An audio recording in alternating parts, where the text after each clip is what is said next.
예, 오늘의 시황 브리핑 시작하겠습니다. 일단 트럼프 변수, 채권, 달러, 원자재 다 출렁거리게 만드는 요인이 되고, 그리고 이것 때문에 이제 환율이 올라가는 점은 좀 부담이 되긴 하지만, 대형주가 워낙 강합니다. 이제 반도체로 연초에 분위기 잡았다가 지금 방산, 조선, 자동차 이런 종목들이 올라가잖아요. 대형주 개인기로 지수를 플러스로, 그것도 이제 연중 최고치를 매일 경신하는 그런 모습이 나오고 있고요. 외국인들 순매도하고 있는데, 이틀 연속해서 막판에 매도를 상당히 축소하는 그런 모습이 나오고 있거든요. 그러니까 거의 오후 들어서 한 4천억, 5천억 정도 줄이는 그런 모습이 반복되고 있고, 업종으로는 전기전자 업종 집중적으로 매도하고 있고, 운송장비, 금속, IT 서비스, 화학 이런 것들은 좀 사들이는데, 전체적으로 매도 업종보다 매수 업종이 더 많은 그런 모습은 유지하고 있습니다. 그리고 대형주들 순환매, 그러니까 지금 오늘 같은 경우는 현대차, 방산, 조선, 철강, 2차 전지 이런 종목군들이 강한데, 지난주 중반 넘어가면서부터는 이 종목들의 상승하는 날이 좀 빈번하게 나오고 있죠. 반면에 그 전까지 강했던 반도체는 좀 쉬어가는 그런 양상이 나오고 있고, 그러니까 업종 안에서 이게 좀 돌아가면서 움직이는 그런 모습이 나오고 있습니다. 오늘 아시아 증시는 대체로 나쁘지 않았습니다. 일본이 워낙 이제 급등을 했는데, 일본 오늘 반도체주들 이런 것들이 올라가고 그랬거든요. 그래서 일본 증시는 이제 추가적으로 유동성을 공급할 것 같다, 이런 정책적인 어떤 기대가 겹치면서 강하게 올라갔고, 그러니까 우리는 이제 우리대로 장중에 출렁거림이 있었지만 어쨌든 결과적으로는 종가가 연중 최고치로 또 끝나는 이제 그런 모습을 보였죠. 근데 어쨌든 아시아 증시가 전체적으로 좀 양호했다. 그리고 지수 자체를 보면 우선 오늘 특이했던 게 뭐였냐, 그러니까 세 번째 거래일 이후부터는 지수가 장중에 하락했다가 결국에는 플러스로 마감하는 그런 모습이 반복됐었거든요. 근데 오늘은 장중에 하락 전환한 적이 한 번도 없어요. 밀렸을 때도 플러스권에서 밀려 있는 상태였고, 결국에는 이제 종가가 고가로 또 마감하는 그런 모습을 보였거든요. 그러니까 최근에 불안정하면서 장중에 변동폭이 컸고, 그 변동폭이 큰 가운데 장중에 이렇게 마이너스로 밀렸다가 올라오는 그런 흐름과는 좀 다른 그런 모습을 보였고, 그리고 이제 업종 내에서 업종 지수가 급등하는 케이스, 보통 우리가 이제 2.5% 넘어가면 업종 지수가 이제 급등했다라고 얘기하는데, 화학 업종, 그러니까 금속, 이게 금속은 옛날식으로 이제 철강 업종이죠. 그다음에 운송 장비, 저긴 자동차와 조선이 포함된 거고, 전기가스, 저건 한국전력이 저기에 들어간 거거든요. 그다음에 운송 창고는 해운이나 이제 비행기 관련된 업체들, 이런 것들을 운송 창고라고 하는데, 또 이 종목군들이 되게 많이 올랐어요. 그리고 오늘은 이제 IT 서비스까지. 그러니까 IT 서비스는 네이버, 카카오 또는 NC소프트 이런 종목들이 들어가는데, 그러니까 급등한 종목들이 많은데 공통점이 뭐냐면 다 대형주들. 대형주가 포진해 있는 그런 종목 업종이 이제 되게 강하게 올라가서, 지수는 그냥 대형주들이 알아서 올려놓고, 나머지 체급이 좀 낮은 종목군들은 선별적으로 움직이는 그런 형태가 나오고 있습니다. 그러니까 대형주가 한마디로 지수 끌어올리는 그런 양상이 반복되고 있고요. 코스닥 같은 경우는 오늘 하락으로 끝나긴 했죠. 그런데 특징적인 건 최근에 5거래일 중에서 4거래일이 아랫꼬리가 굉장히 길어요. 아랫꼬리가 굉장히 긴 모습이 나오고 있는데, 이제 좋은 건지 나쁜 건지 모르겠지만 보시면 장중에 고점은 다 950대 넘어가는 그런 패턴인데, 종가는 다 940대로 끝나요. 이건 제가 여러 번 말씀드렸지만, 코스닥은 930과 950이 장기적으로 굉장한 박스권 상단이었다.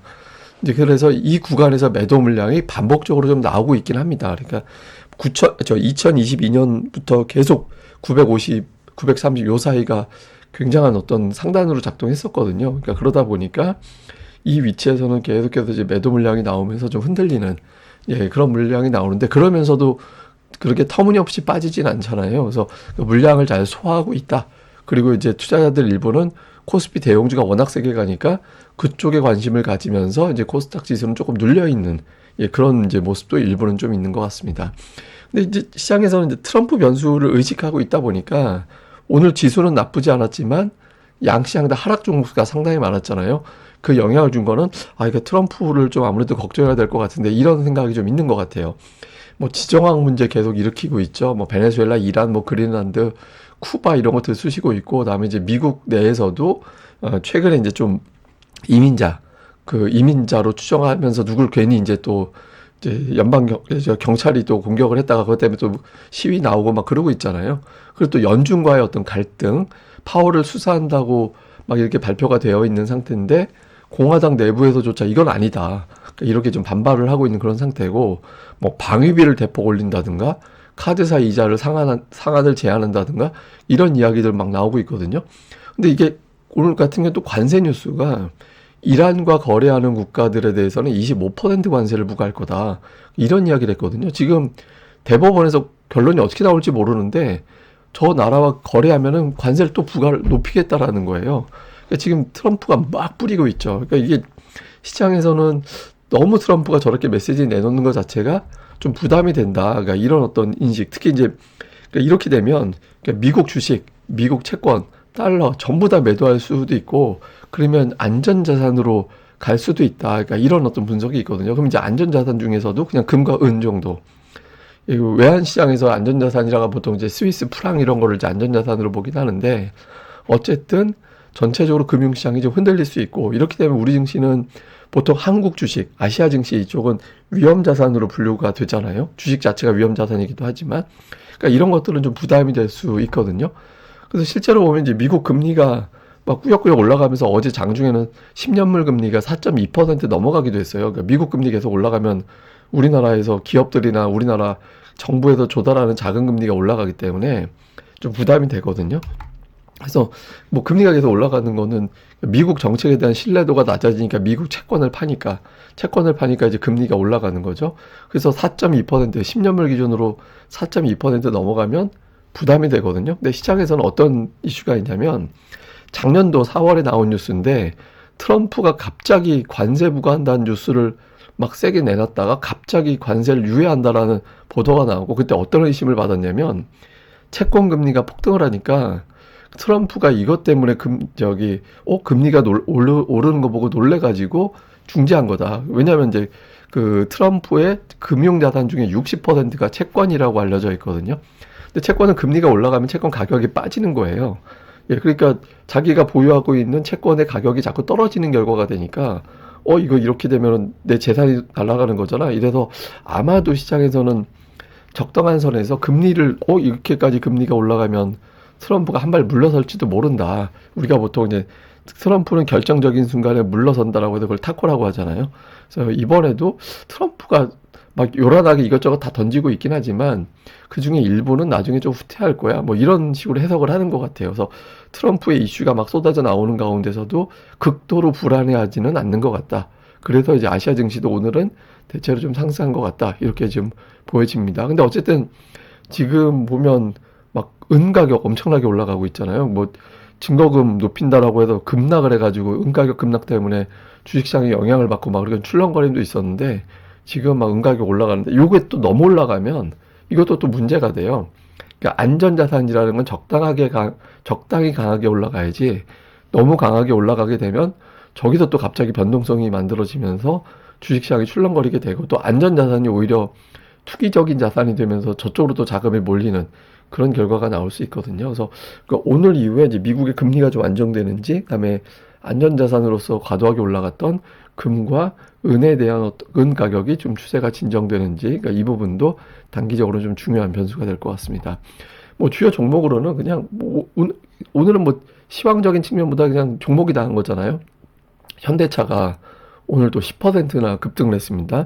그러니까 로봇으로서의 어떤 위상, 계속해서 이제 로봇 관련된 이슈, 여기다가 뭐 지금 뭐 임원이 또 어디 출신 임원이 왔다더라 뭐 이런 보도까지 나오면서 현대차가 이제 초강세를 보이는 이제 그런 모습이 나타나고 있고, 그다음에 2차 전지도 어제 이후에 LG에너지솔루션, 뭐 에코프로 이런 2차 전지 주들도 은근하게 올라가고 있고, 또 방산주도 마찬가지입니다. 근데 방산주하고 현대차하고 보면 비슷하죠. 급등, 음봉, 급등, 급등, 음봉, 급등, 이렇게 이제 자동차하고 방산주가 좀 비슷하게 가는. 근데 이게 이제 올라가는 게 좀 반도체가 쉬니까 이제 이게 또 대안주로서 자금이 이쪽으로 좀 넘어가 있는 그런 걸로도 보입니다. 그리고 오늘 NC소프트가 또 연고점을 52주 신고가 넘어가면서 그동안에 좀 제가 예전식 표현으로 못난이 종목이라고 표현했는데, 그런 식으로 이제 움직이던 종목군들이 좀 속속 돌리는, 그런 움직임들도 나오고 있고, 지난주에 위메이드인가 그게 이제 급등했었잖아요. 근데 이번 주에는 좀 NC소프트가 올라오고 있고, 반면에 이제 삼성전자는 꾸준하게 어떤 실적 발표 이후에 이제 이렇다 한 어떤 상승 시도 없이 이제 옆으로만 가면서 흘러내리는 듯한 그런 움직임이고, 5일선 아래로 내려와 있는 그런 모습이거든요. 근데 제가 뭐 주도주는 3일 조정을 허락하지 않는다. 그러니까 이제 삼성전자가 내일장 정도에서 움직임에 어떤 변화가 생기는지도 되게 중요하고, 삼성전자 움직임에 따라서 뭐 예를 들어서 방산주나 자동차주의 어떤 움직임에도 좀 변화가 생길 것 같아서 내일은 삼성전자가 어떻게 움직이는지, 그러니까 이 부분도 좀 잘 봐야 될 것 같습니다. 그래서 대형주 쪽에서는 오늘 오른 종목이 더 많았어요.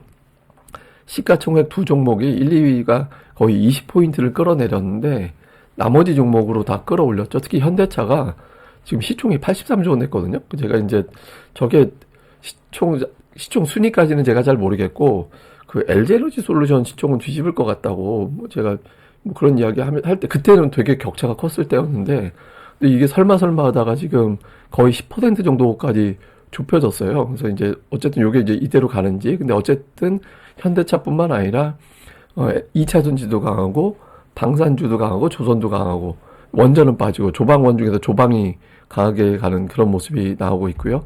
그 다음에 코스닥 쪽에서는 2차 전지, 그러니까 에코프로 BM, 에코프로 이 두 종목이 대형주 쪽에서는 이제 강하고, 그다음에 로봇주도 오늘 장에서는 비교적 선전했고, 반면에 이제 제약바이오는 엇갈렸습니다. 그러니까 JP모건 그 헬스케어 컨퍼런스가 시작이 되면서 일부 종목은 재료 노출이니까 좀 매도하자, 뭐 이런 움직임이 나왔던 것 같습니다. 외국인들이 오늘 순매도 했는데 장중에 5,700억까지 매도가 갔었거든요. 근데 5,700억 매도 갔다가 1시 땅지라면서부터 갑자기 매수를 쭉 들어와가지고 저점 대비 4천억을 샀어요. 그러니까 이제 1시까지 5,700억 팔았다가 1시 이후에 4천억을 사는, 그러면서 순매도는 되게 줄이는 그런 모습이 나고, 어제도 마찬가지로 장중에 하락 전환까지 갔다가 외국인들 뒷부분에서 쭉 사들이면서 지수가 플러스로 돌렸잖아요. 그러니까 오늘도 마찬가지로 오후 들어서는 상승폭을 키우는데 외국인들이 결정적인 역할을 했고요. 그다음에 뭐뭐 매매했나 봤더니 삼성전자 하이닉스를 1조 1천억을 팔았어요. 1조 1천억 팔고 현대차도 제법 팔았거든요. 그러니까 삼성전자, 하이닉스, 현대차 세 종목만 1조 2천억 넘게 팔았는데, 근데도 순매도가 저렇게 나왔으니까 나머지 1조 원 넘게 산 걸로 봐야겠죠. 근데 순매수 상단이 그 조선, 하나오션, 현대중공업, 삼성중공업, 한국조선해양, 이런 조선주들이 이제 포진해 있는 게 이제 특징이었고, 그 다음에 2차 전지, 뭐 삼성 SDI라든가 이런 것들이 또 이제 들어가 있었고, 그 외에는 그냥 뭐 좀 그 업종 안에서 조금 골라서 하는 듯한 그런 느낌인데, 어쨌든 조선과 전력주, 한국전력 이런 것들을 좀 매수하는 그런 모습이었고요. 기관 투자자들 같은 경우도 역시 이제 2차 전지 자동차, 뭐 현대차, 기아, 현대모비스가 다 들어가 있었잖아요. 그다음에 뭐 삼성 SDI, LG에너지 솔루션 이런 종목군들 들어가 있었고, 그리고 이제 뭐 조선주는 이제 종목별로 엇갈렸습니다. 그러니까 조선주는 이제 엇갈려서 매매하고, 그다음에 방산주 일부 이렇게 이제 거래를 했고요. 코스닥 쪽에서는 특별하게 업종별 특징은 없었습니다. 그러니까 로봇주 엇갈리게 이제 매매하는 그런 모습을 보인 게 이제 특징이었고, 그 외에는 이렇게 뭐 이런 업종은 고르게 샀다 이렇게 하기보다는 그냥 제약주나 로봇이나 아니면 반도체나 그냥 골라 담는, 어떤 건 사고 어떤 거 팔고 이런 모습을 보였고요. 기관 투자자들 같은 경우 오늘 제약바이오 매도가 많았어요. 리카켄바이오, 뭐 D&D 파마테, 알테오젠, ABL 바이오, 파마리서치 뭐 이런 것들이 다 매도에 가 있었잖아요. 그러니까 매수는 이제 에코프로 BM, 그러니까 2차 전지 담았고, 그 다음에 이제 반도체 관련된 종목군들을 은근히 이제 모아가는 그런 듯한 어떤 움직임을 보인 게 특징이었습니다. 자, 뭐 전체적으로 보면 오늘 미국 시장에서 CPI 나옵니다. CPI 예상치가 전년 대비 2.7%, 전월 대비 0.3%, 근원도 마찬가지입니다. 2.7, 0.3% 예상을 하는데, 이게 이제 금리를 동결할 걸로 예상되는 시기에서 나오는 CPI라서, 이게 이제 예를 들어서 조금 높게 나오고 그러면은 분위기가 좀 이상해질 수 있거든요. 그러니까 예상치 거의 비슷하게 나오거나 이거보다 낮게 나오거나, 그러니까 요게 이제 근데 이번에 금리 동결을 이미 예상을 하고 있어서 CPI가 어마어마하게 변수가 되는 날은 아닌데, 좀 튀게 나오지만 않으면 될 것 같습니다. 그리고 트럼프 변수 때문에 주식보다 막 금과 은 이런 것들이 요란하게 올랐었잖아요. 특히 은 같은 경우는 뭐 엄청나게 급등을 하는 그런 모습이 나왔죠. 근데 이런 어떤 그 안전자산 성향의 어떤 종목들보다 주식이 올라가는 게 더 중요하거든요. 오늘 뭐 미국에서 상승한 업종이 더 많기도 했지만, 빅테크 내에서 뭐 하나가 좀 세게 올라가서 빅테크가 돌아왔다 이러면서 이제 조금 분위기를 주식 쪽이 더 강해. 뭐 이렇게 이제 움직임을 확인해 줄 필요가 있죠. 그래서 이제 요 흐름이 어떻게 나오느냐. 그 다음에 이제 환율 문제인데, 이제 환율이 전 고점 언저리까지 올라왔거든요. 그러니까 환율이 작년 12월 30일 이후에 하루도 빠지지 않고 계속 올라서, 뭐 오늘 뭐 환율 올라가는 거 가지고 막 좀 걱정도 하고, 어떤 분들은 뭐 조롱도 하고 이런 것들 많이 올리는, 제가 이제 뭐 텔레그램 채널이나 이런 것들도 많이 봤는데, 어쨌든 환율이 1450원 위에서부터 외국인들이 매도하기 시작한 건 사실이거든요. 근데 이 부근에서는 조금 부담을 가질 거예요. 1480원 언저리 전 고점에서 워낙 이제 당국에서 좀 세게 나왔었기 때문에 거기 부근에서는 조금 의식이 나올 가능성도 있거든요. 그러니까 큰 어떤 상승 나오고 주간으로 2% 이상 하락하면 사실상 환율은 피크 친 걸로 본다고 제가 이제 그 말씀 드린 적이 있었잖아요. 근데 그게 무색할 정도로 지금 되게 올라와 있죠. 근데 여기서부터는 환율을 좀 의식하는 이제 투자자들도 일부 나올 수 있거든요. 그래서 환율이 이 근처에서 좀 눌리기 시작하는지, 그리고 이제 그 상황에서 외국인들이 다시 또 매수로 바뀌게 되는지, 그러니까 환율이 상당히 단기적으로 좀 중요해 보이고요. 그리고 삼성전자가 실적 발표 이후에 눌렸고, 그 틈에 현대차, 방산주, 조선주 이런 것들이 아주 강하게 올라왔거든요. 근데 이게 눌린 거라면, 그러니까 지금 정도 시점에서는 이제 하루 정도는 좀 변화가 생겨야 되거든요. 그래서 주중반 이후에 이제 삼성전자의 어떤 흐름의 변화가 좀 생기는지, 아니면 아예 그냥 1월 사실 주인공은 이제 뭐 반도체는 트릭이었고 나야, 그러면서 이제 방산주와 함께 현대차가 쭉 치고 나가는 이제 그런 흐름이 나올지. 그러니까 일단 주중반의 어떤 흐름이 상당히 중요해졌다, 이렇게 봐야 될 것 같습니다. 근데 일단 보면 2026년 이후의 어떤 주가 흐름을 보면 상당히 현대차 하나예요. 이게 연간 35% 넘게 올랐어요. 그 다음에 이제 연초에 주도했던 SK하이닉스는 삼성전자 실적 발표 이후에 이제 주가가 조금 박스권에 갇히는 그런 움직임이 나오면서 연간 상승률 13%대 정도 되고 있고, 최근에 이제 어정쩡하게 있다가 이제 이틀 동안 올라온 게 2차전지. 근데 반면에 코스피의 소형주 지수는 마이너스예요. 올해 마이너스 1.1% 정도 되거든요. 근데 제가 이걸 왜 보여드렸냐면, 자동차가 가면 자동차 부품주들도 가고 보통은 이렇게 가거든요.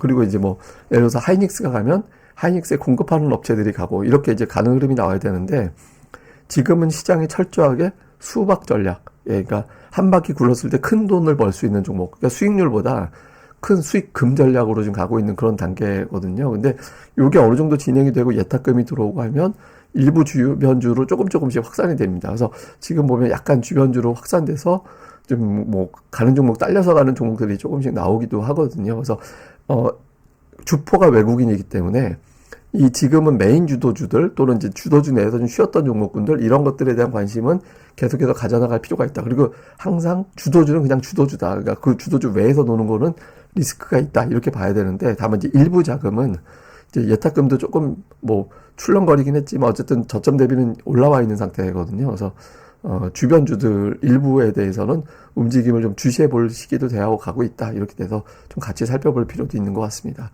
예, 그럼 또 오늘 하루도 잘 보내시고요. 저는 또 다음에 뵙겠습니다. 이 방송 구독하기, 그리고 좋아요, 이제 7만 명 거의 임박했습니다. 이번 주에 7만 넘기는 걸 기대하면서 구독하기 꼭 좀 부탁드리겠습니다. 감사합니다.